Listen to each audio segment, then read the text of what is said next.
Good day, friends. I greet you in a wonderful name of Jesus Christ. I'm Rossi Rousseau, evangelist, and I want to talk about this big fish you are seeing here. And I want to talk about the story of Jonah. In the Bible, we learn about the prophet Jonah in the book of Jonah then. And you know, Jonah first flee from his call from God, and there was a storm on that sea. He actually created his own storm. He was swallowed by a big fish, and then God commanded that fish to spit him out after the third day. But you know, there's a very important thing we learn in that book. One of the important things, there are many things we can learn there. And that is to don't think that we are better than others. It's good to have holy proud. It's good to be proud to be a Christian. It's good to encourage other people with our testimonies about what Jesus has done or doing for us at the end of the day. Holy proud is good. But to be proud is bad, like in the sense of proud. And that's what happened to Jonah.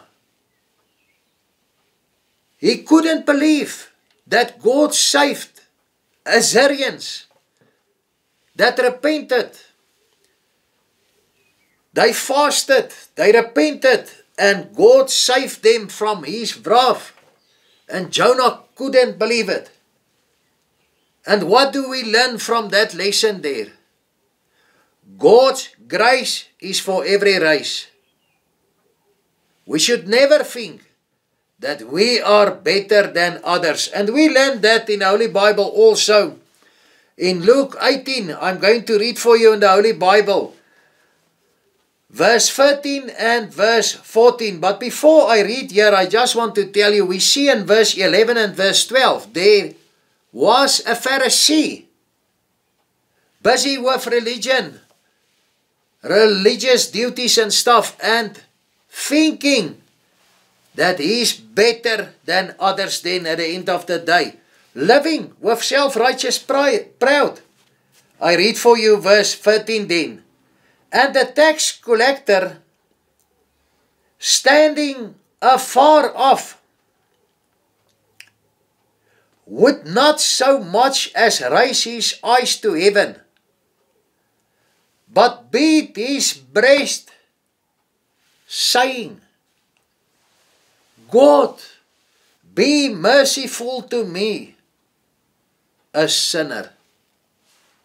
He actually said, I am a sinner that need a Savior, and that Savior's name is Jesus Christ. We need Jesus as our Lord, our Savior, our Redeemer.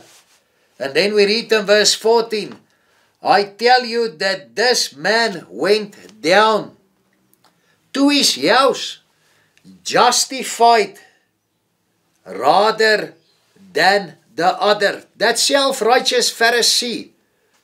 For everyone who exalts himself will be humbled, and he who humbles himself will be exalted. Remember that God's grace is for every race, irrespective of your gender, irrespective of your age, irrespective of your country where you live.